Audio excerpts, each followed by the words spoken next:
What's up, and welcome back to the Kinda Funny Gamescast. Of course, I'm Tim Geddes, and I'm joined by the new face of video games, Blessing Adeoye Jr. Tim, do you smell that in the air? Yeah, I do. I do, Bless. Tim, I'm thinking review season is back. It's back, baby. It's back and better than ever. We got Yeah. things popping off left and right. So yeah, that's a note for everyone. The next couple of weeks, we got some fun reviews coming. So keep your eyes peeled, keep your ears peeled to the Kinda Funny Gamescast. Isn't that right, Big Daddy Greg Miller? That's right, Tim. New reviews can drop at any point in time, but usually just a day or two before we expect the game to come out. But yeah, there's a lot of reviews coming, and there's not enough time to play them all. I'll tell you what. Yeah, video games are cool. Isn't that right, Nitro Rifle Andy Cortez? Apple time. Now, what did you say? What kind of apple you have? Honeycrisp, of course. See, I want you to know, again, I would never. Did you try adventuring? Chappy cool. I don't know where it went wrong. We had a whole conversation about Honeycrisp apples and how they're amazing, right? I just had a gala apple. Who let this garbage apple into my house? I don't know, but let me tell you, it doesn't hold a candle at the Honeycrisp. Everybody, it sure doesn't. I'm glad you're speaking the truth right now, because I was worried that you weren't going to be honest about your feelings. But yes, correct. You know where my apple allegiance lies, and it's sure firmly with the Honeycrisp game.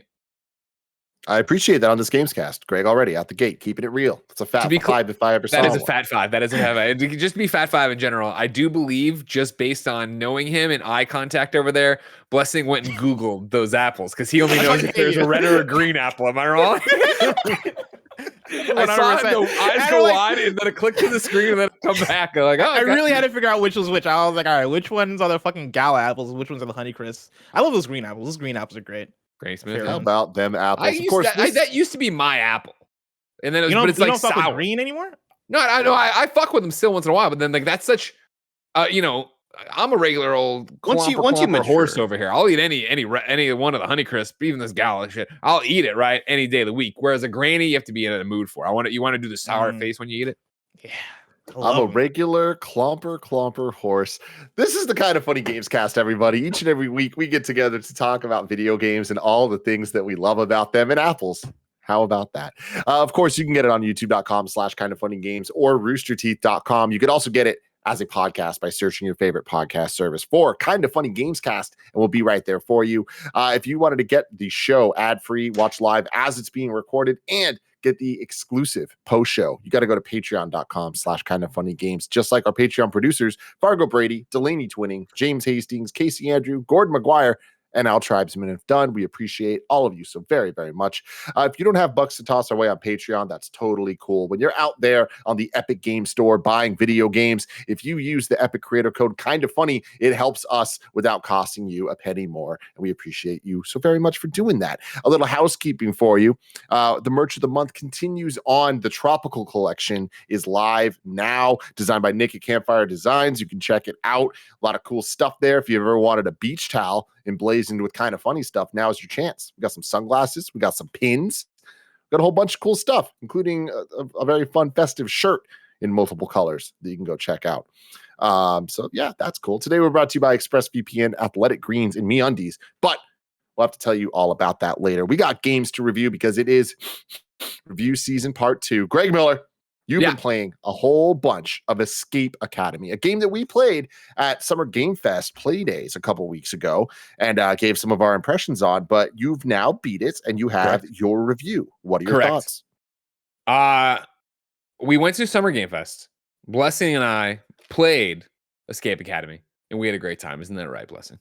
Yeah, I adored it. I can't wait for it. In fact, I was jealous when you got a code and I didn't. I'm just sitting here watching you play Escape Academy in front of me, and it hurts. Yeah, I believe it was that you just wouldn't bend that you wanted a PlayStation code. Wasn't that the problem? No, I think it was the other way around. I think I wanted a PlayStation code. I didn't want a PC code.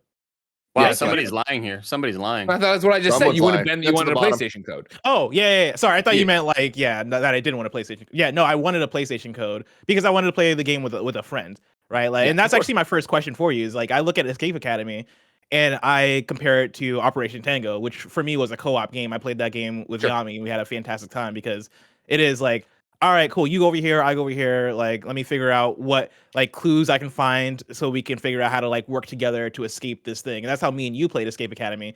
if I'm correct, I think you played this whole game by yourself. I did, yeah. So I played at Summer Game Fest when you and I fell in love with Escape Academy and had a great time with that one level. We played it co-op, and so yeah, when they came out and they said we only have the PC codes right now, I said, well, if you didn't know, ladies and gentlemen, I'm a PC gamer, so go ahead, hook me up, send me one of them PC codes right now, and they did, and I jumped in, and yeah, I played the whole thing alone, and it was that. I tinkered with the idea of like, well, maybe I can do a few of the puzzles with Jen. I can, try something that way. And then it just never worked out because I usually play games after she goes to bed. So yeah, I played the entire game through solo, and I'm happy to report that the experience we had together and I think how impressed we were with the game at Summer Game Fest rings through here. I think this is a 4 out of 5. I think this is a great game. I think it's a great game to the point that I would recommend it to anybody.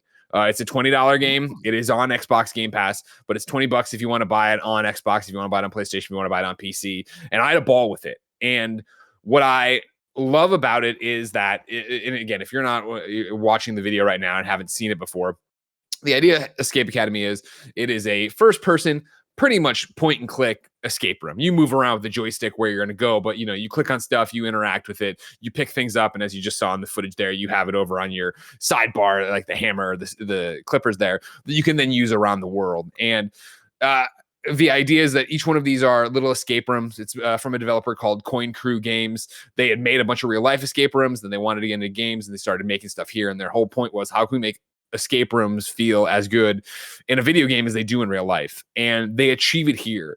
And what I love about it is that Escape Academy and the puzzles inside of it make me feel smart, whereas something like The Witness made me feel dumb, if that makes sense. Where The Witness I remember when that dropped, and I don't consider myself a puzzle gamer. Like, I don't like necessarily being stumped and staring at something for a bunch of hours trying to figure it out. Escape Academy is designed to be digestible. It is these are puzzles that are meant to be conquered, and even if you can't conquer it, there's a big old button that is the hint button, and it's not some general wink. Maybe you're not even to that point of the puzzle, or whatever. It is very much like, you're in this section. This is what you should be doing next, and if you want to keep clicking through, it'll get more and more specific as to and eventually pretty much all but give you the answer, which I only used once or twice, and it was mainly because I wanted to test it out. And obviously, once you do it, it totally ruins the puzzle, because there's 13 puzzles you do here. You can replay them after the fact, but once you know them, you know them. There's no RNG to or anything like that. I'm sorry, Andy, your hand went up. When you lower the difficulty, is it, I know a lot of people had issues with Doom, where the lowest difficulty, it's there's Doom no difficulty guy. here. It's Doom guy with like a baby face or whatever. Sure. Oh, yeah, the pacifier. Got the little pacifier, got the little hat on. Does the button say like, "Hey, I'm a fucking idiot," or does it like, No, is it just not like, at all. I need a hint? No. It's It's just a hint button, and you do it, and then if you want to keep going in, it'll keep doing it for you. I do think it effects are great though. For sure. Yeah. You are getting graded at the end of this because you are in an Escape Academy. There's a story they layer over this whole thing for what's happening and why it's happening. And so, yeah, you get a letter grade, and that does affect it, I think, as well as maybe your time or things like that. But that was never the motivation for it. And if you were I'm sure, again, I'm playing on, a PC now. I definitely will replay this for trophies.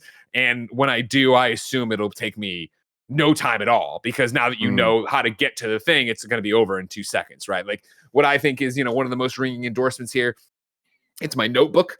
And these are not notes about, did I like the game or not? They're all the gibberish puzzles and me jotting down what to do, and like Diary of a Madman scribbling through like what this thing, because the game is so diverse in what it does and how it challenges you and gives you these escape room things, which is so great. Like, there are ciphers, there's Sudoku, there's invisible ink, there's this botany thing you need to do at one point when you're like breeding plants out to make these like, they do so much different stuff in here. And again, back to why I think it works so well is that when you are there, the answer is there, if that makes sense. Like, the answer is in the room. You haven't locked yourself out of something. It is that, well, shit, fuck, what do I need to do here? And the 2 times the 2 times ish I used the hint button. Again, I wanted to try it out for what it was like, but then it also was like such robbery to me. The recommendation I would give you is, of course, play this. I think you should play this game. I think you should get it on Game Pass. If you don't use Game Pass, pay the $20 for it, because it's going to be a bunch of hours of fun for you. But my advice would be, never use the hint button, Because again, even if some of the, like, one of the things I think Blessing and I talked about that we like so much from Summer Game Fest was the level we were doing didn't have like a countdown clock. It was counting up, and we were, it's going to affect our score, yada, yada, yada. I would say the majority of the puzzles in this game do have a countdown clock of like, okay, you have 15, 30, 45 minutes, depending on how intense the puzzle is. 45 minutes. Sorry? 45 minutes for yeah. The deeper you get into the game, the bigger the rooms and tasks get to be or whatever. So you start to really go out there. I want to say me and you, do you feel the pressure with that? Minutes. I'm sorry, what was that? Blessing, your question, you said we went for 30-ish? I want to say the one that me and you did felt like, like 30 minutes, maybe like 20 minutes? Yeah, something like that sounds about right for what we did. I don't know, man. Siri, shut up. And then, do I feel the pressure? Fuck yes, Tim. There's one that I want to eventually screenshot and put out that I literally got it with 2 seconds left. Where it's like a 20-minute thing, and I got it at 1958, and like, yeah, I felt the pressure on that. And it was the same thing. There was another one that I missed or whatever, where it was, the countdown clock, and then I finally got to the final. You know how this goes is there's so many different parts to this, like any escape room you'd be in, right? But you get to that thing where you get stumped on one of them forever, and this is actually where I burned one of the hints. I got through that, but I had screwed myself over where I tried so hard on that one thing that I burned so much time that by the time I got to the other stuff, I knew what I needed to do, but I just couldn't. Like, there was one final one where like the door that would have been the next thing started to open and the time expired. I was like, fuck. But to my point from earlier of just like, who cares? Once you figure out the things that are stumbling back, when you come and redo it, you'll be to where you failed because you got stumped on time. You'll be back to in a minute and a half, 5 minutes, depending on what the thing is. Like you have so much more time to then explore and figure it out, which again, I think is the way to play the game. I wouldn't burn it or whatever. And like, yeah, again, if to your point, Bless, like if you want to play this with somebody, you both got to go in fresh. Otherwise, there's no real, again, nothing's going to change about the levels you're doing. Again, 13 different puzzles inside of the game. The amount of time it takes to beat it and play will obviously vary person to person. My Steam clock was saying yesterday when I was finishing the final 2 puzzles, it was like 6 hours, so it probably ended at 7. Actually, if I'm being honest, not because of the game at all, just because I'm an exhausted guy and we went to a comedy show. I fell asleep last night. Pro dad move on the final puzzle. I fell asleep, so I woke up and now my clock's like 17 hours. That doesn't help at all. But again, where I left off and fell asleep, blackout, just exhaustion, I was able to get back to it in no time, so it doesn't matter. But I would say it's between. Again, this is going to vary depending how smart you are. I'm a big moron. You're going to look at like 5, 6, 7 hours of content in there. Like I went through before this and added up all my you have a best time for every one of your puzzles, and all my best times added up to be like 4 hours and 15 minutes. But that's not counting for the 2 or 3 where I went to time limit and failed, or where I played for a while and quit and came back. So 6 hours, I would say, right around there. Maybe a little less, maybe a little more, depending on who you are. Andy, I saw your hand first, then I'll come to you, Blessing. What are you doing when you're not doing the puzzles? Like, obviously, you get higher grades for completing them well.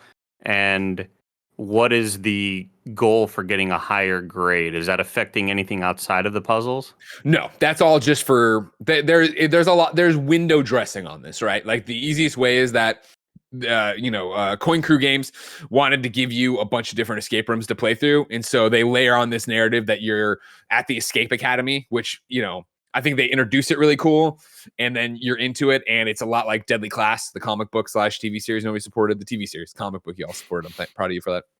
But the idea of like this secret academy that you're so good at escape rooms, they invite you into and you get to go do, but it pops up very much like indie Persona of like. The character art pops up, the text fills in a box explaining what's going on. Maybe there's a little bit of a back and forth. Maybe there's a throwaway line of dialogue to introduce every character. And then you're into the new room to go do whatever you want, whatever it is. And so, yeah, the grade is strictly there at the end to be like, cool, like, this is what you did with it. But I think overall it's pretty meaningless, right? Because you're just like, well, whatever. Did I finish it or did I not finish it? And then even if you finish it, again, I wouldn't be surprised if there's a trophy for getting an A+ on every level or whatever. But then it would just be so easy to go back, especially with your notes jotted down for what the actual solutions were to run through and do it. Did that stuff enhance the experience? The set dressing, sure. Like when Blessing and I were playing it and we were doing the level where the water was rising and we're trying to get out and figure everything out, like it was a kind of jarring thing of like, why would I at an academy have this janitor telling me what to do? But the way they introduced it, I'm like, oh, that's a novel little idea. And then the characters you meet there are fine. And again, they're basically a VO line here or there to push you on your way and do it. But I appreciated it. And you are earning badges as you go. That's how like you're filling out this thing in your dorm room and you're putting together a little memento wall. And like as you go throughout in general, things from those levels are starting to populate your dorm room. But it's all just one of those, oh, that's neat. On to the next thing. It's not like you're hanging out in your dorm room or really going through and be like, oh, I remember this level so well or anything like that. It's just that was giving my question, because when we played, right, we finished the level and then it kicked us to the dorm room, and it looked like the dorm room was somewhat explorable, where you can like walk to a part of the room and like do a thing, or like turn to a side and like do other shit there. Is the dorm room really just, oh yeah, you're here for a second, but really you're just trying to get back into the levels as quick as possible? 100%. Yeah, it's all just the webbing between this, trying to give you something to set the stage for why you're doing it. The dorm room, yeah, you can click on stuff and get like a little throwaway line about whatever memento, but nothing like worth your time, right? You don't name your character. Your character's not customizable. You only see it if you look in the mirror and then a couple, like maybe the final cutscene, but like it don't matter. Did you have a preferred way to Pokemon? Did you have a preferred way to play between single player and multiplayer? Motherfucker. Yeah, I mean, like if in a, it's, I think both have their pros and cons, and I think they changed the experience. Like, I definitely found it.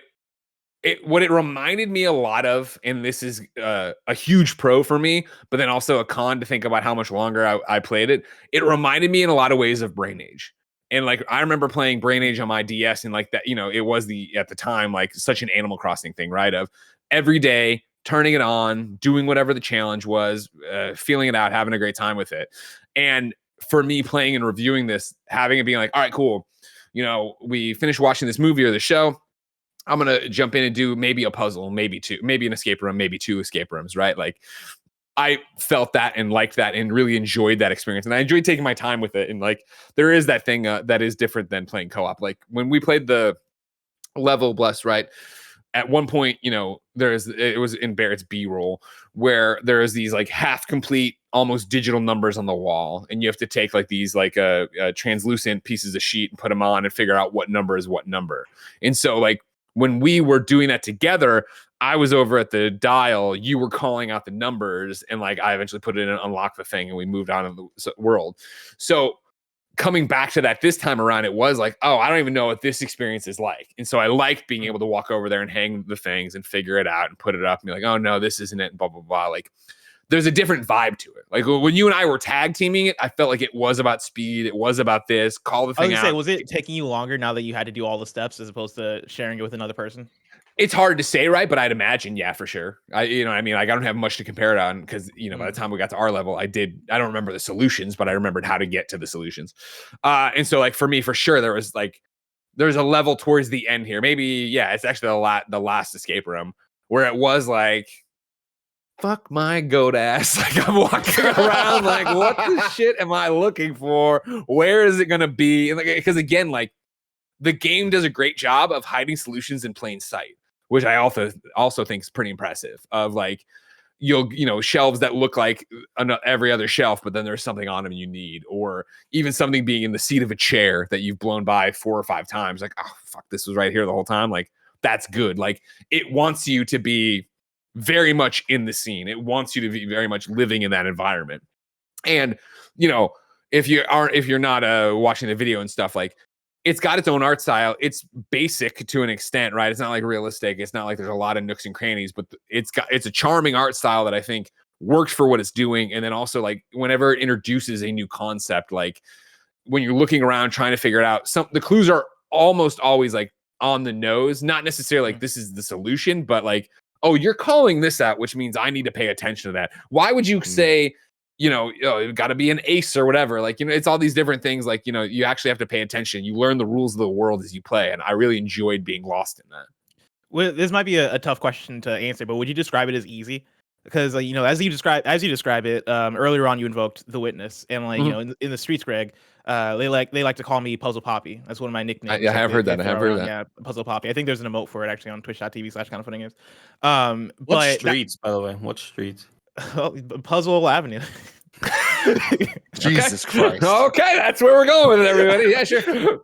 But like, you know, the Witness, the Witness is one that I fucking love, right? Like, the Witness is probably one of my favorite puzzle games. But that was also a game that absolutely kicked my ass a lot of the time, and I think a big reason for that is the Witness does not hold your hand whatsoever, and it being this open environment meant that I would go over to one area to do a puzzle and like start it up and go, do I even know what I'm supposed to be doing? Yeah. Like, did the game even teach me like what the solution to this kind of puzzle is, or do I need to go all the way over here to figure it out? Right, like the entire island was a puzzle in and of itself, which made it kind of hard to kind of condense things down in that way. Whereas in the way that you're describing Escape Academy, it sounds like each room is so condensed. Like each room is its own puzzle that you don't have to really think about what the rest of the puzzle rooms outside of that room might be, or like what the rest of the levels might be outside of that. Would you describe it as easy, I guess, comparative to other puzzle games in that sense? The word I won't dance around it. I'll give you a straight answer, right? And I would say yes, but not in a negative sense. What I think a better way I would describe it would be approachable. Again, I think like they've designed a game and they've designed these escape rooms that are meant to be beaten. They aren't meant to beat you. And so it really is up to you if you want to like double down and never use the hint button or use the hint button, or, you know, once you just learn what's wrong, what you missed. That's always the thing, right? The 2 times I used the hint button, it was like, oh, shit. Yeah. That, you know what I mean? Like, oh, fuck. I walked right by that thing a million times. Or I never would have thought of that. That would have been one that I would have walked around this thing for multiple playthroughs, and I don't know if I ever would have clicked in my head to push things over. But like that thing for me was few and far between, right? If there's only one and I can think of that I'm like, oh, well, that's interesting because I've never done anything like that in this game, and I'm so late into the game that it wants me to do that. Awesome. That's a really cool way. It's just like, you know, in some ways, you know, I'm resting on my laurels, right? You think you know what the game would have you do, and it's not like some drastically crazy thing. It's just unlike anything you had done in the game of exploring the space. And again, that's awesome. That's cool, I think, in the way of challenging you. And then I also think, you know, it's awesome and cool that there's a button to get out of it if you want to.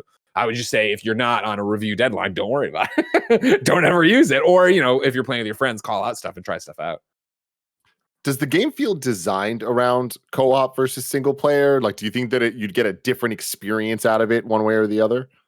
I do think you get a different experience out of it. I think both are fun and both are equally enjoyable.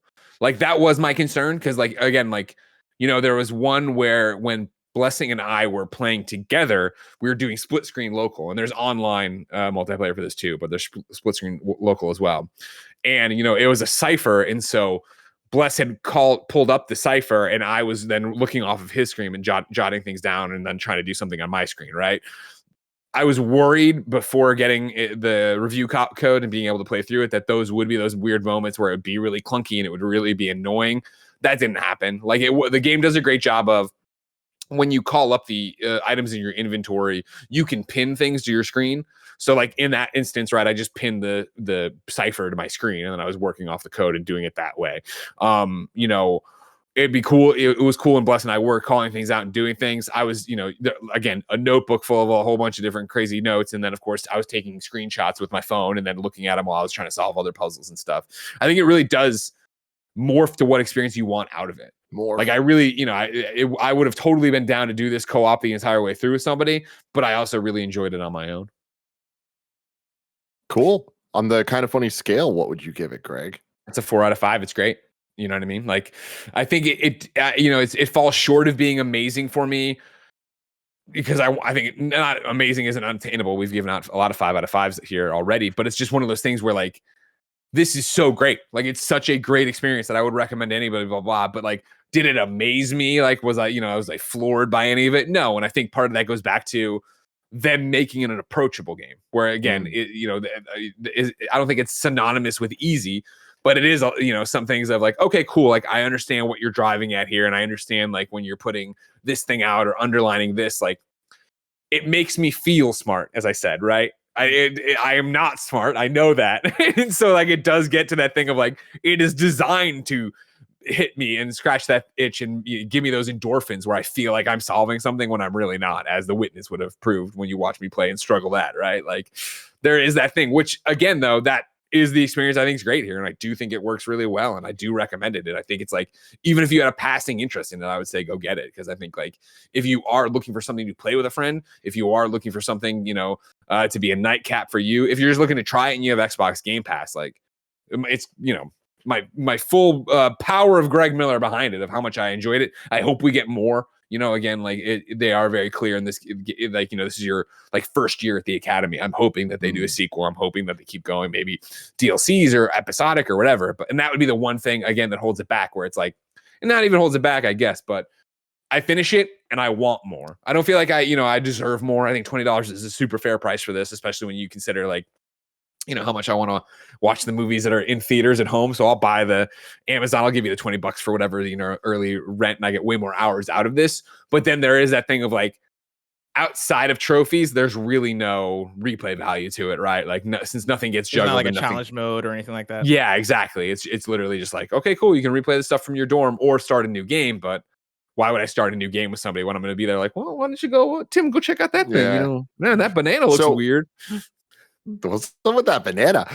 Later this week, Mike and Nick are gonna stream it on Kind of Funny Games Twitch channel. How do you think that's gonna go? Excellent. Like it's going to be fun, and that's what Blessing and I saw that on our own when we were playing co-op with it, and I think they'll have the same experience with it. Where I'm very excited to watch that and be on the outside, being like, oh no, Nick, do this thing, do that. I don't think necessarily right away you're going to run into these levels of frustration. I think it's frustrating in the right points. Again, it's the time crunch, right? There's a level eventually where, you're poisoned and you need to make your antidote. And so running around and doing all these things, and like, it's always that thing where, it's on the other side of the locked liquor cabinet. You can see the thing you need, but even the thing you see you need, you don't know how to use until you find that. Like, I think it'll be fun of them running around with their hair on fire, and hopefully, Mike paying a little bit of attention to it. We know that he's struggling with yelling at Nick what to do, but I think they're gonna have a great time with it. I can't wait. There you go. Escape Academy, 4 out of 5 from Kind of Funny. Now, I want to talk about some other games, but before I do that, let me tell you about our sponsors. Shout out to Athletic Greens for sponsoring this episode. I started taking AG1 because I'm not a big pill guy. I don't want to spend a lot of time on extra things, but I wanted to make sure that I was taking care of my health. Now, I've been using it the last couple months and I love it. It doesn't taste like it's super healthy. It has a fun tropical taste that I actually look forward to in the morning. With one delicious scoop of AG1, you're absorbing 75 high-quality vitamins, minerals, whole food source superfoods, probiotics, and adaptogens to help you start your day right. This special blend of ingredients supports your gut health, your nervous system, your immune system, your energy, recovery, focused, and aging. Right now, it's time to reclaim your health and arm your immune system with convenient daily nutrition. It's just one scoop in a cup of water every day. To make it easy, Athletic Greens is going to give you a free 1-year supply of immune-supporting vitamin D and 5 free travel packs with your first purchase. All you have to do is visit athleticgreens.com/kindoffunny. Again, that is athleticgreens.com/kindoffunny to take ownership over your health and pick up the ultimate daily nutritional insurance. athleticgreens.com/kindoffunny. Shout out to ExpressVPN for sponsoring this episode. When you use the bathroom, you always close the door behind you, right? Well, you don't want random passerbyers looking in on you, so why would you let people look in on you when you go online? Your internet service provider knows every single website you visit. ExpressVPN puts a stop to this. It creates a secure encrypted tunnel between your device and the internet so that your online activity can't be seen by anyone. I use ExpressVPN on all my devices, whether it's my phone, my desktop, everything. Anytime I'm using the internet, just because I am trying to stay as safe as possible. The best part is using ExpressVPN is as easy as closing the bathroom door. You just fire up the app, you click one button, and you're protected. It is so easy. It's the biggest button in the world. One click, you're done. So if you're like me and believe your online activity is your business, secure yourself today by visiting expressvpn.com/kindoffunny. You can use our link, expressvpn.com/kindoffunny, and you can get an extra 3 months free. That's expressvpn.com/kindoffunny. Funny. This episode is brought to you by MeUndies. Are people still trying to make plans with you this summer? As if you aren't booked and busy already. But thankfully, MeUndies wants to help make this summer the most comfortable one you will never forget. Because when you're living your best life, the last thing you want to worry about is butt sweat. And I know that from experience. But you know what? MeUndies has always been there to help me. I'm always wearing my MeUndies shirts, my lounge pants, my lounge shorts, my undies themselves, the socks. I'm a MeUndies fanboy. Wouldn't have it any other way. I just absolutely love the soft micro-modal fabric. Find your ultimate summer comfort in sizes extra small all the way up to 4XL. MeUndies has a great offer for all of you out there. For any first-time purchasers, you can get 15% off for a limited time. If you sign up for the free to join MeUndies membership, you get 25% off your first membership item. To get 50% off your order, 25% off your first membership item, and 100% satisfaction guarantee, go to MeUndies.com/kindafunny. That's MeUndies.com/kindafunny. Bless, it's been a couple weeks that we've been playing a collection of games that you and I are both very big fans of, and we haven't been on the same gaming show to talk about it. So I don't want to take up too much time, but we got to talk about Sonic Origins. What's your experience been so far? So I've been trying to work my way through all the games. I've only played through all the way through Sonic 1 and Sonic 2, and I've also played quite a few levels of Sonic CD and most of Sonic 3, right? And those are all four games that are part of the collection. So I played most of it, yeah. And about a week or so ago, you came to me and you're like, yo, the platinum in this game is actually kind of attainable. And so I looked through the trophies and I was like, fuck, Tim is right. And then also do like the mission mode, which are essentially these like standalone challenges in each of the games that you can do. As I've been playing through, I've been having such a blast returning to these games.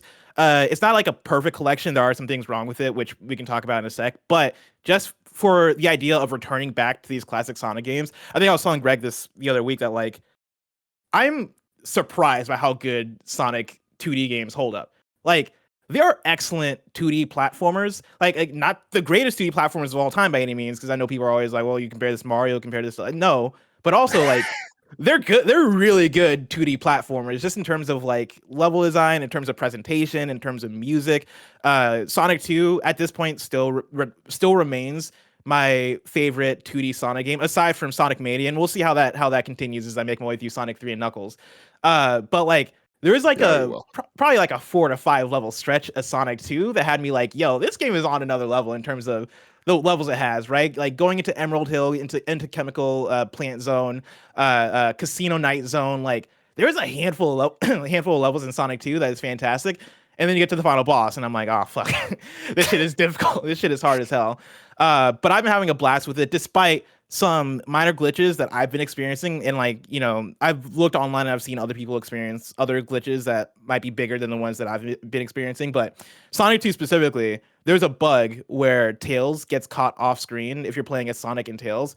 And I had that bug multiple levels in a row, and it was very frustrating. It's a killer, right? It was very frustrating, not in the, you know, it's not a game breaker by any means. It's just annoying in the sense that, well, I picked Sonic and Tails for a reason, right? I want Tails to be like hanging out with me. We're trying to cheese those bosses, baby. Exactly. And then also with that bug, you can hear Tails off screen stuck on like a bouncy pad usually. And so like just screaming. It's just this annoying sound. Yeah, he's like, God, please help me. No, this is just this annoying bouncy sound that you hear off screen as you're making your way through the level, and it's the most annoying shit. But yeah, like that's been my experience. Tim, how you been enjoying it? Yeah, I'm right there with you, man. There has been a couple of little bugs here and there, and it's really unfortunate for this type of collection, because it's otherwise, I think, a close to perfect collection of the original Sonic games. This is really the first time we've had Sonic 3 and Knuckles in widescreen with kind of all the updates that the other titles have seen over the years. I'm similar to you. I've been working my way through them all. I'm definitely doing it the wrong way, where I keep bouncing out of the games and like playing through other ones, like just because I want to kind of play a little CD, a little of 2, a little of 3. I love the presentation overall. I love that they added all the animated intros and outros for each of the games. It just kind of gives it a lot more kind of cohesion between the entire experience. And there's a mode that I'm really impressed with that I forget the name of it, but so there's classic mode and anniversary mode. Classic mode is just like how the games used to be, where it's like more 4x3. Anniversary is the widescreen, and you don't need to worry about lives or any of that. It's kind of just, it's a better way to play the game, honestly. 100%. But There's maybe it's called story mode or something like that. I don't know, but there's a mode when you go all the way right on the menu that allows you to just play all the games as if they're one seamless experience with the animated cutscenes beginning and ending each one. And I really dig it. Like I think it's probably the right way to play through these games, whether it's your first time or your, in my case, 100th time. But yeah, the complaints a lot of people have had, I am right there with. The new music that they add in Sonic 3 to replace the Michael Jackson songs are horrible. They're some of the worst sounding things I have ever heard. I can't believe they got approved. Like when you're playing one of the other levels, what do they sound like? Dude, it's just like super shitty quality, like really bad Casio keyboard stuff, and it's backed up against some amazing like Sonic music. Like no matter who you are, it's fantastic, man. Oh, yeah. Like you can not like the games, whatever. The music is so good, and then you get to some of these levels that the original version, like Ice Cap Zone in Sonic 3, the song is so good, and the version in this, it's like it's embarrassing. Like it makes me angry, and like I literally have turned it off a couple times because I'm like, who the fuck approved this, man? It's a disaster. Wait, do you think that it was like a composer trying to emulate a certain style, or does it feel like it was just let's grab songs from a sound library? It sounds like they were made for this. I just don't understand what the direction was, because it semi is trying to have that like Sonic kind of New Jack vibe, but it just doesn't work, man. It just feels like it's out of place entirely. Like it is a fail. It is a huge miss that I can't believe that they're like, it's good enough, ship it. But the mission mode that Bless was talking about, I actually really like. It's a bunch of I forget how many per game, but maybe like 10 or 20 per each of the 4 games, and you'll just kind of go in with very specific missions where it's like kill 6 of the caterpillars, or like go through and don't touch any of these guys. And for games that I've played so many times, I like having kind of new things to do. It kind of feels like there's trophies built into the game itself on top of the normal trophies and achievements and stuff. And like Bless was saying, the platinum's not only attainable, but like it kind of seems like a fun thing to go for. So I'm like, I'm working my way through and enjoying it a lot. One of the weird decisions that they made with this, and I hate when they do this, is they changed the button mapping and you can't change it yourself. So like if you're playing on a PlayStation controller, the square button is how I would want the spin dash to work. Because I kind of like in Mario, you hold that and you kind of do that thumb thing where it's like you hold the run button and then you jump with the other one. For some reason in the original Sonic games on the Genesis controller, there was A, B, and C, the 3 buttons. All 3 of them did the exact same thing. It jumped or spin dashed. For some reason, they changed that. So I had to go into my PlayStation menus and like do the thing through the actual like into the PlayStation menu. Okay. Yeah, I changed it so it would work the way I want it to, which is like such a dumb Tim thing, but it's also like, guys, come on, for this type of collection, it's like there should be options, man. Yeah, but I'm really tired of these companies fucking up button mapping. It's like, why? Like that should be the simple thing to get right. Like, you know, game development, art, music, I get how that stuff is like difficult or whatever. Button mapping should be the easy part of this. Like, yes, let us remap the buttons, because I'm right there with you in terms of I'll press like square and I'm like, oh wait, oh fuck, okay, I'm not supposed to be doing this. I guess I'll just stick to X and circle for whatever arbitrary reason why they made these the buttons to do it with. But like, speaking of interesting choices, one of the things I at first was like, oh, this is dumb, but then I ended up getting like pulled in by it was the there's a menu you can go to like unlock things with coins as you play the game. If you're like, instead of extra lives, you can collect coins, and you use those to spend on like just random like videos and like songs and shit, right? Like fan shit that you want to get. And like one of the videos, fan shit. One of the videos you can get are like the Sonic Anniversary Orchestra videos for each of the games. And I saw that and I was like, I can literally just watch this on YouTube. Why would I do this? And then I did it, and then I played it, and then I sat back and like let that shit play, and I was like, oh fuck, that was a really fun time. Let me spend 5 coins on Sonic 2 Anniversary Orchestra, and I did that, and I had a fun time with that too. And like they have like a lot of weirdly like, packed together stuff like that, like the anniversary stuff. They have like, I think the Sonic Generations version of Green Hill Zone, at least like some 2012 version of Green Hill Zone in there that you can unlock for like 5 coins. It's like a bunch of random shit that I'm unlocking mainly for the trophies, but also I do click through that stuff and let it play sometimes, and I'm like, oh man, this is really nice. Like Sonic the Hedgehog just has this weird way of like, again, pulling you in with music and with like a lot of the nostalgia portions of it. But yeah, like that stuff I do kind of dig as well. Yeah, I'm having a great time with it. I've always loved these games to varying degrees, but I think this is a great collection. I'd probably give it a 4 out of 5 because there are some glaring omissions and just some like weird little issues here and there that like hold it back, which is really sad because I feel like this is the type of thing that like should be a 5. Like it's like a slam dunk. Just get the games and do them right, and it's upsetting that it's still not the case. But I'm still having fun, and I'm definitely gonna platinum this at some point, and then I'm gonna play it all again on the Switch because that's the type of life that I live. Oh yeah. But Andy, you've been living a very different type of life, a very spooky type of life. You're doing something I never thought you would do, playing through Resident Evil 2 Remake. How's that? Sure am. Yeah, sure am. It's been as scary as advertised. Like it's as scary as I assumed it would be. I knew I was kind of getting myself into something, and I have to play in really short chunks, which is why it took me about a year, Blessing, to finish Resident Evil 8. If you remember when we played that on stream. I have to play in like 2-hour bursts. I cannot continue adding stress like that because it fucks me up, man. Mentally, my body gets super hot and like my chest feels super warm. It just feels so ugly. You're describing exactly how I feel when I play Bloodborne. Like it took me also a year to play Bloodborne because that exact same reason. Yeah, it's just a bad time, but I totally understand. This is a game that I played part 2, and then I watched a friend play part 2 because we would just rent games back in the day, so I never like owned it in any way. But it's a game that I experienced way back in the day that I just don't really remember a whole lot, except for the liquor in the window moment and all sorts of things like that. Like those are like kind of those key moments that you remember as a kid. And I think the game is just super stunning, and the PC port that recently got ray tracing.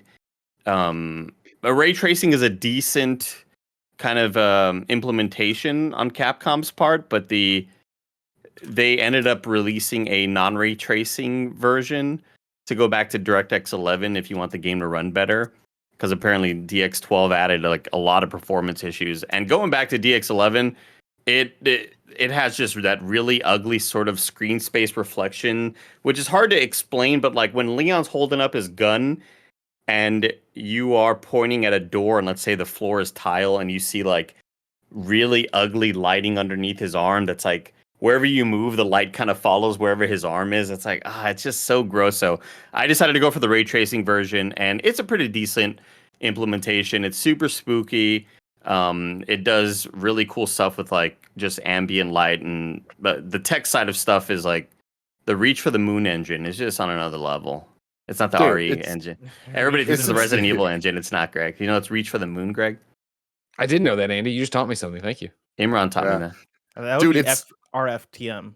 You just gotta believe. You just gotta believe. I've always been so impressed with the engine, and RE2 is my favorite use of it so far. I think in terms of visuals, because being in the police department, like they're just having the reflections of all the wetness. Everything's wet. So I can't even imagine how dope that would look with the RTX and all that stuff going. But like that, it's legitimately some of the scariest gaming moments I've had just because it looks so good, and the way that like the water reflects and like you see the light kind of shimmering where it's like it's constant jump scares almost just because of the reflections in the water. Has that been messing with you, Andy? It's super unsettling, man. Like it doesn't really matter in what moments. Like the 3D audio is so fucking awful to experience, and I hate playing. Like I hate playing scary games. Period. I don't ever want to play them, but playing them with 3D audio and having headphones on just adds to the experience because it's a 360 experience of just terrible little creaks of wood happening, and it's like, was that in my actual apartment or is that like actually in the game? It's so It's so immersive. They did such a great job with the audio. It's just been me sneaking Lulu into your room and just having her kind of like walk behind you just to mess I with you. figured. I felt something to lick my leg. I was like, lick her. Oh, no, the licking leg was me. Oh, okay. Yeah, I also sneak Scragged into your room as well. Just, just as a little roommate joke. It's a bang up job you did. I don't know how you managed to get by. I will say I totally understand why this game is just so highly regarded. I think it's just really damn good with level design and kind of pacing you through and giving you like you're not ever experiencing a whole lot of just either dead moments or too many jump scare moments. It's like a really good balance. It just feels like a really damn good balance. So yeah, shout out to Capcom. This game's gonna go places. What's up, Les? Have you reached Mr. X yet? No, but let's just say Twitch chat is very excited for that to happen. I'm so excited. I assume you know the deal with Mr. X. Yes, I know this motherfucker chases me down nonstop. Okay, This is gonna be so good. I can't wait to watch this. Maybe single-handedly like the most scary shit that I've experienced in a video game. And I like a thing that I love and hate is when video games introduce new fears that I didn't realize that you didn't even know you had this phobia. Yeah, like Elden Ring did it with the hands, where I was like, oh, it turns out I'm very afraid when hands are very big and very fast and have too many fingers. Resident Evil 2 taught me that if you put me in the scenario where I am stuck in a space with a force that is chasing me and trying to kill me, and I can't kill that force, it is the scare. Like, I don't know if you remember the TikToks about the snail. The snail that if you get immortality, and there's a snail that if it touches you, it's always chasing you. If it touches you, the old Gavin Free meme. Is that a Gavin Free meme?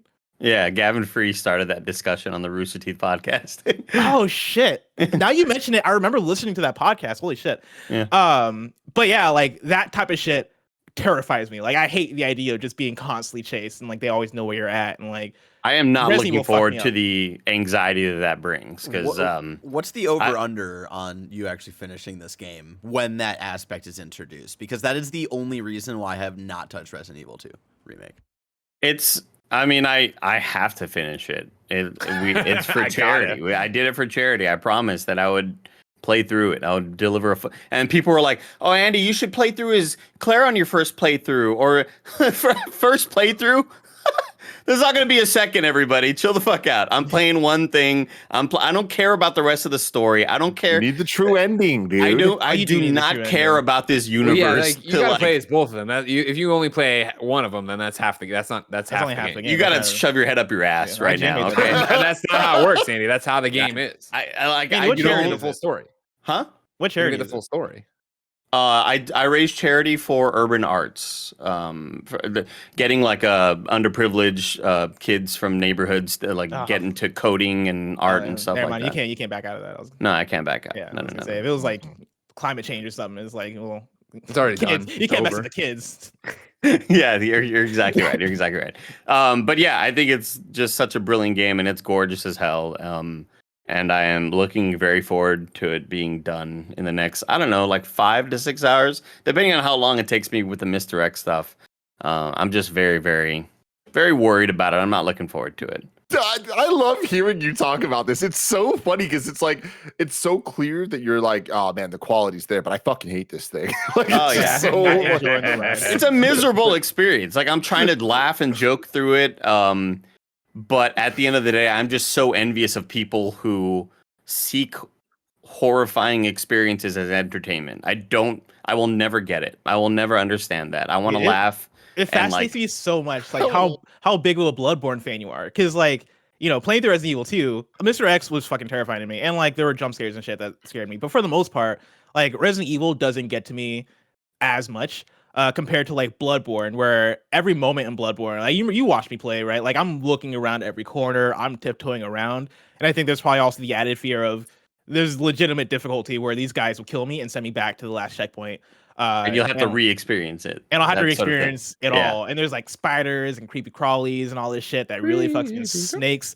I think again of it's the nature of the mechanics and fighting through things and I think it's the corridor aspect of it's dark everywhere and I have a flashlight and what I'm hearing up ahead, I know is like waiting to. There's going to be a jump scare coming up somewhere because they are.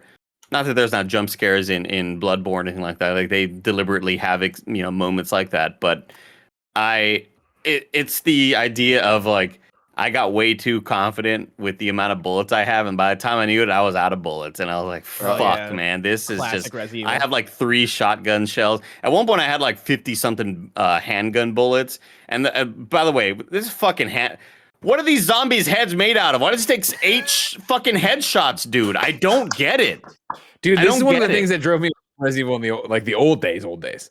Where I'd shoot in the head, I'm like, I don't want to. This fucking. They're not playing zombie logic. I want to play a zombie game.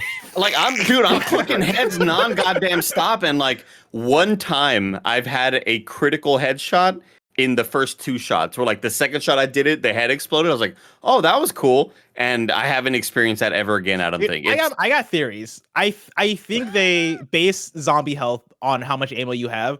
And so like if you got 3 bullets, if you get 2 headshots, they'll explode on the second one. But if you have like 7 bullets, it's gonna take you like 5 bullets to take that thing down. The goddamn liquor scared the hell out of me, and I had the zombie dogs are so fast, and I'm just. But again, I'm on mouse and keyboard. I'm fucking whipping I'm fucking moving my mouth. It's so good. It's really, really good stuff. Dodge and parry, baby. It's a good game. Yeah. What about Overwatch 2?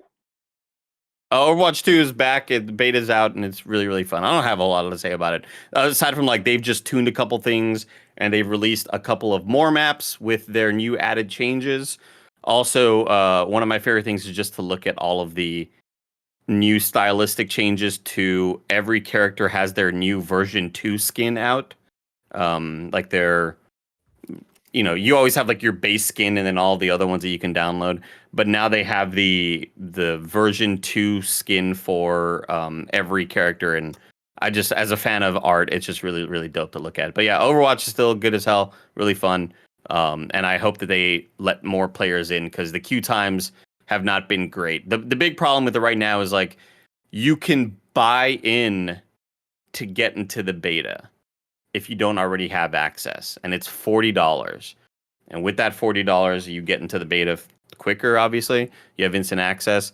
You also have the first battle pass for whenever the game comes out, but you won't have, like, for a lot of people, including me, were confused thinking that the $40 was you kind of pre-buying the single-player access whenever that does happen. No, you're basically getting, like, 3 skins right now. You're getting access to the battle pass whenever the game launches in October. But so because of that, people are like, well, I'd rather just wait to see if I'll get a code to get into the beta instead of paying $40 because I don't care about these skins. And all that does is make the queue times awful because it takes a long time to find a game because everybody wants to try out the new tanks and the new damaged player changes. And if you want to play support, you get into a game in 3 minutes. Anything else, you're in a game like 7 or 8 minutes. It just takes forever. So it's kind of annoying in that aspect. Has much changed since we played about a month or 2 ago? There's 2 new maps. Well, there's a brand new map that you haven't experienced, and a couple of newer maps have been added to the rotation that have been tweaked and tuned visually, but they weren't there from the last beta. Because the last beta only had a certain pool of maps. So there's a couple new ones there, but some heroes got changed, and then there's that new tank, Junker Queen. But big, tall, muscular mommy. She's great. Oh man, can't wait. She can't die. She's like incredible. She's a really good hero. I'm happy to report. Actually, I just checked my email. I'm in. I got the Overwatch 2 beta code for PlayStation. Andy, he's in. He's in. Everybody. He's in. Andy, so far, do you think that this could like break into your top 5 of the year? Well, when the multiplayer pops up, probably not. I think that would just be kind of unfair to a lot of the other games. I think after, I'd say around April, I was like, man, it's going to be a struggle to kind of build a top 10 this year. And now it's been like, I keep on saying, wow, this is probably a top 10 for me. And then I look at what I've played, I'd be like, fuck, I don't know. There's been a lot of really good small gaming experiences that I've had that it's making things a bit more difficult. So I'm really stoked to like finally, when we get to the end of the year conversation, see what actually ends up there. But I don't even know if if it would make top 10. Wow. And would it be? I'm only saying that as somebody that like wants to give the other As a games hater. a chance because like I've been playing Overwatch my whole life and I think it's the best multiplayer game I've ever played. Like I think it would be unfair to put a lump How it long in you been that playing list. Overwatch? My whole life, His dude. whole life. Since Damn, dude. 2016. Sorry. Yeah. See, the struggle I have with it, because like I'm in a similar place where like Overwatch I think is one of the best multiplayer games ever. And I've been waiting for Overwatch 2 for like, like I've been very like highly anticipating whole it, life. but for my whole life, yeah. But like the version that's coming out this fall, that's just the early access version, right? Like it's not going to be until maybe next year where they add in single player and it's 1.0. Well, October is the official 1.0 vanilla launch of multiplayer for Overwatch 2. Okay. Multiplayer is officially October. Everything that you're experiencing right now is like the betas and all that sort of stuff. October is like the official 1.0 launch, and then single player is going to drop in 2023. Interesting. Andy, you're saying that there's a lot of other games you've been playing that you think might make that top 10. Is Young Souls one of them? Young Souls might be one of them. You all heard me like being a little whiny baby, complaining about the gameplay in TMNT Shredder's Revenge and how it just kind of felt old and dated to me. Young Souls is a 3D brawler with, I think, one of the coolest art styles I've ever experienced in a game, and it is really cleverly written and funny, and it is a 3D type brawler, like a 2.5D type brawler, beat 'em up type game. But it got action. It's got action RPG to it too. Yeah, it sure does. And it also a couple weeks ago when I was looking for an RPG to play, I went on Game Pass, and this is there. And I played like only 30 minutes or so of it, and I was like, oh, okay, this is cool. It's not what I want right now, but I understood why it popped up. And then when I tweeted about wanting an RPG, a bunch of people recommended it. Yeah, it was just one of those that I'd had downloaded on my Xbox for a while, and I kind of never went back to it, or I never even started it up. And I decided to just on a whim, like at 2 a.m, like, let me just start this up, see what's up. And the writing is really engaging. The characters are super fun and witty and hilarious. You play a twin brother and sister that it starts off like in the present, and then you kind of go back to the past to see exactly how you got to where you're at. But it's a 2D brawler with a lot of RPG elements. But it just feels modern and fast. And is that because it has a parry? That might be why. I mean, it feels a little bit better, but it's also just a faster moving type thing. I think the boss fights are more interesting. I think it's easier to know when an attack is hitting you as opposed to like other 2D type beat 'em ups. A couple of boss fights I've had so far have just been really engaging and fun to figure out the rhythm and exactly what you need to combat them. It's got great accessibility options. It has like every setting you can want in terms of like lower the enemy speed, attack speed, or quicken your speed, or lower enemy health, or do your stamina bar is like, negate it or whatever. It's just really, really fun. And I'm just surprisingly pretty into the story. And I think a lot of that's just because the writing's so engaging. So check out Young Souls. It's on Game Pass. I immediately I fell in love with it, so I want to keep on playing it and beat it. Sick. That Game Pass. That looks great too. Yeah. You wanted to tell a quick story about the cycle, Andy. I did. I wanted to tell a quick story about the cycle because I talked about the cycle a couple weeks ago, and I told Greg what the cycle was and Blessing as well. And Barrett's gonna learn about the cycle right now. It is a friendly cartoony. It sounds like version. the opening to a cult. It's a friendly cartoony looking version of Escape from Tarkov. It is extraction based shooting. It's PvE/PvP. And it is surprisingly pretty deep. It's free. It's free to play on Epic. It's a game that I saw Shroud playing for a while, and I was like, "What is this? This looks really kind of weird and interesting." And then I realized that it seems like, oh, it's a little less of a hardcore version of Escape from Tarkov. And Tarkov is a game that always just kind of scared me, and I never really wanted to hop in because of it. Just seems really intimidating and daunting to learn everything. But the way this game works is you have this sort of home base area, and you have all these missions that people give you back at the home base, and then you eventually go down to the planet, and you might be asked to mine for some minerals or find a couple of items. And while you're doing that, other players might be doing stuff too, or other players might be trying to kill you and ruin your life and ruin your experience. Great, cool. But I played solo quite a bit over the weekend, and the strategy is to like go into the world, because I just want to do some missions. I'm not trying to fuck with people, mostly because it's likely that they have a squad with them, right? And when me and Nick and Mike played, we noticed that as long as you communicate and say like, "Hey, don't shoot me, man. I'm just doing this," people won't shoot you. And even Mike completely like stabs some dude in the back. I felt really bad about it. Mike was like, he was acting like, "No, friendly. I just got this and that." And Mike just worst. He just shotgunned him right in the face. Like he was just like, "I got him." And Mike was like, "Well, you guys, we can't be trusting people." I was like, "Look, nobody's trying to screw us over." He's right though. You can't be trusting people. I mean, again, the only people who have ever shot at us are the people that don't talk or communicate on the push to talk. And I had a lovely experience with a lot of different people. Like at one point, I'm just trying to run and extract because I've got what I need, and I get hit by a couple of bullets, and I just hide, and I'm like, no, please don't shoot. I'm just trying to leave. I just got my thing. And he was like, "Okay, well, don't go that way." And I was like, "What's over there?" And he goes, "A couple of squads, and they are really kitted, so go around them." And I was like, "All right, cool, thanks, man." He was, "All right, yeah, good luck."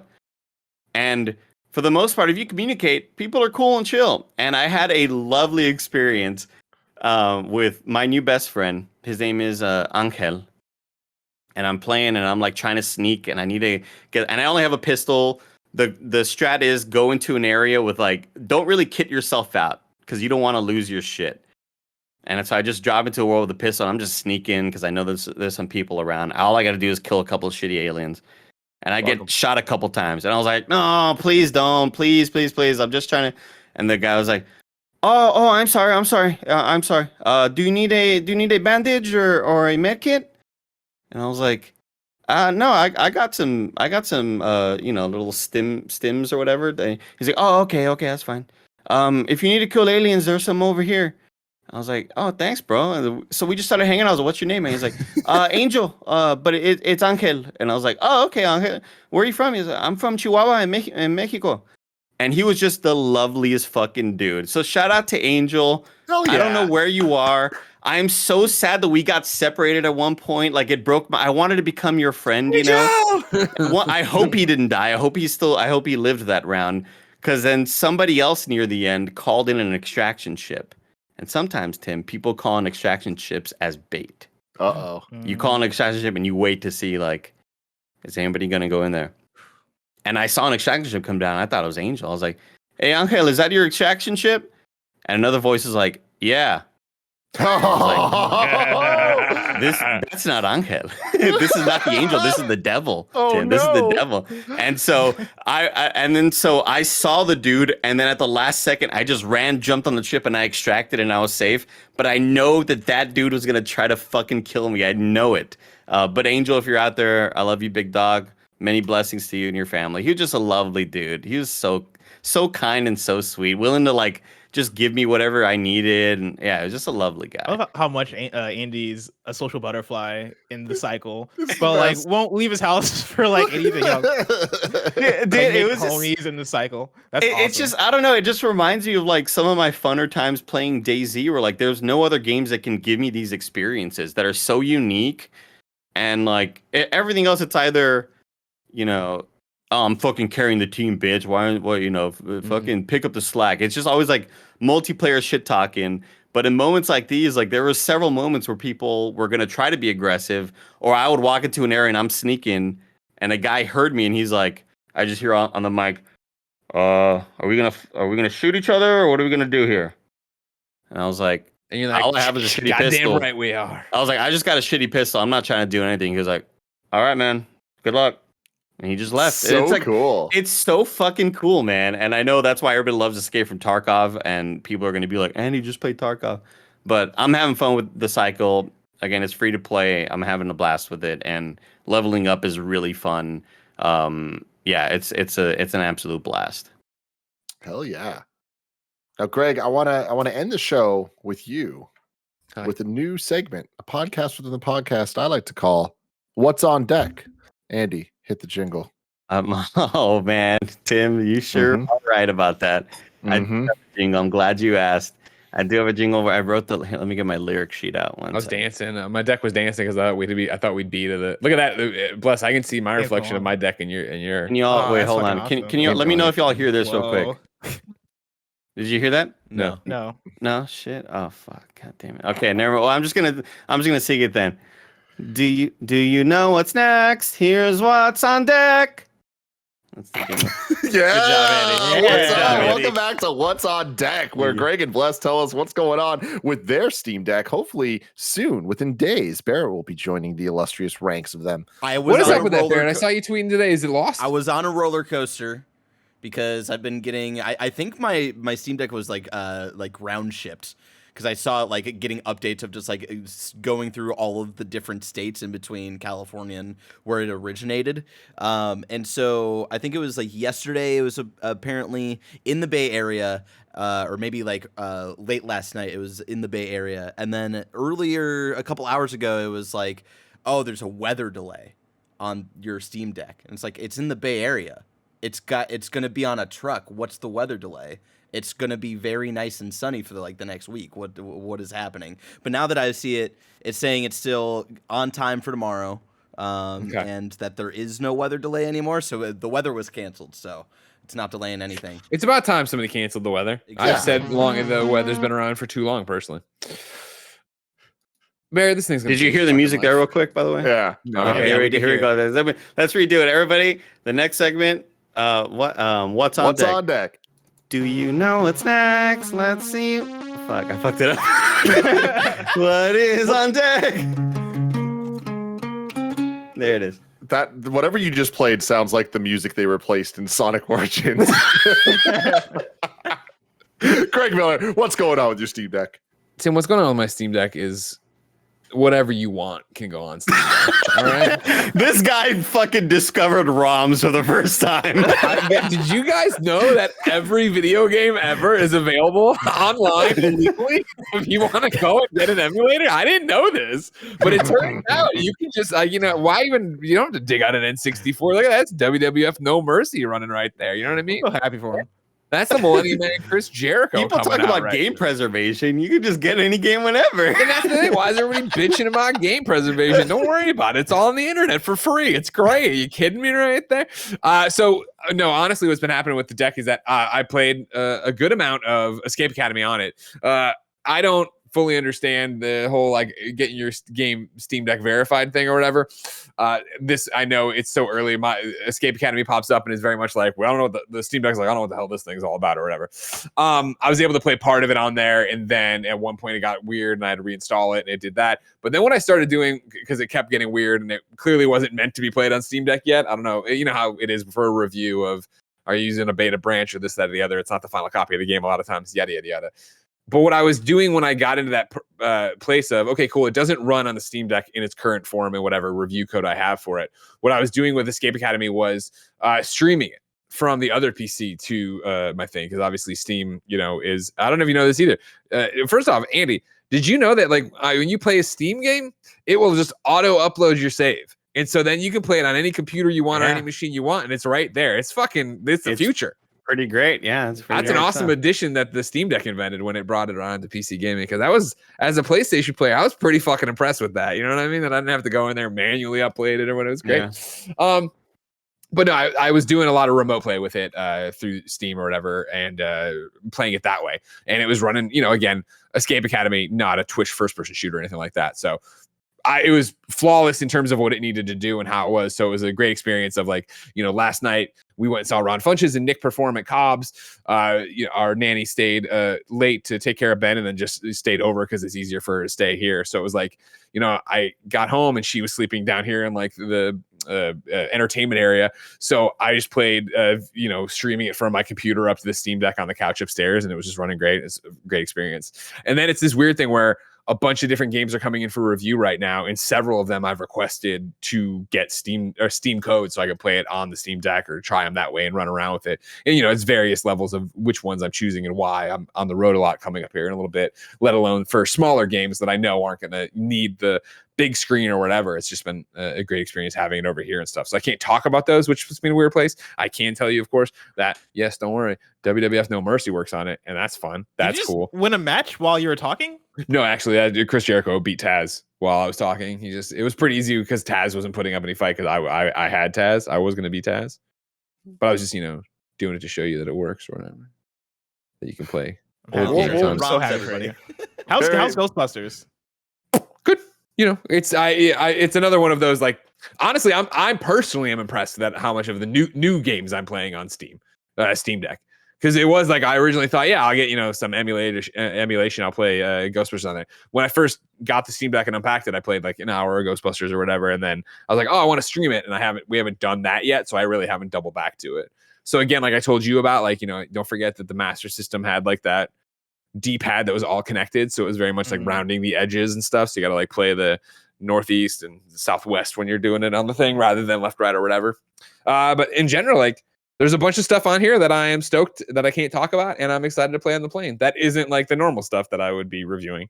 And I think that's because, again, I have the PlayStation Vita 2 in my hands, and so I can just take any game where I want with me now.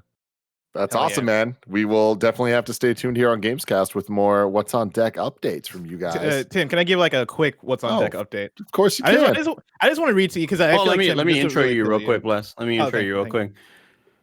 Let me get the lyrics out real quick. Do you know what's next? Here's what's on deck. Nailed it. Thank you, Andy. Thank you. No, Tim, I just wanted to read to you the last 8 games that I booted up on my Steam Deck. All right. Mm-hmm. Yeah. Flying Dragon for the N64. Okay. Fighter's Destiny for the N64. That's not a real game. Wow. Fighting Force for the Nintendo 64. I went on a journey. You need to be stopped. Tell you. I went on a journey. The apps. Pokemon Stadium 2 for the Nintendo 64. That was specifically Gym Leader Castle. Cult of the Lamb. I can't wait for Cult of the Lamb. Yeah, that was through the preview build. Sonic Advance for Game Boy Advance. Okay, underrated. Very underrated. And going back to it, because I picked it up because I'm playing Sonic Origins. I was like, yeah, let me play some Sonic Advance. Sonic Advance 3, which I had never played. It's a very fascinating video game. Let me tell you, that was not what I expected Sonic Advance 3 to be. Yeah, and then Sonic Advance 2, not so good. I have downloaded the demo for X-Zodiac. The Star Fox looking game. Fuck yeah, you did. That's what I've been up to on my Steam. I can't wait for that game to come out, man. I played those first levels so many damn times now. That's good, though. And also, I want everyone to understand that a little over an hour ago, I slacked Andy and literally just said, what's on deck? Come up with the theme song. And he did that. He did that. We got a talent here, everyone. We got a talent. Greg, Bless, I hope to join you. That was next. That was on deck. Barry will welcome you with open arms. Yeah, I hope. I'm the first thing I've decided, because maybe I have emulators ready to go for this thing. Maybe I'm looking at workarounds for Steam games to actually get them working on the deck, because like not everything that's verified like works completely out of the box, stuff like that. But I decided that the first thing I want to boot up on the Steam Deck, because none of us have talked about it here, is Aperture Desktop. Because I want to play that. I hear that. I think really... I talked about that a little bit. A while ago. I know it's like only like a 30-minute thing, but I just want to get a little bit more experience of the Portal. It's really neat. Yeah, you're gonna like it. Universe. Hell yeah. Well, y'all, that's been the Gamescast. We're about to do the Patreon exclusive post show. What's that? It's time for Bless Who. Kind of Beauty. I'm gonna win. No, it's not. I'm gonna win.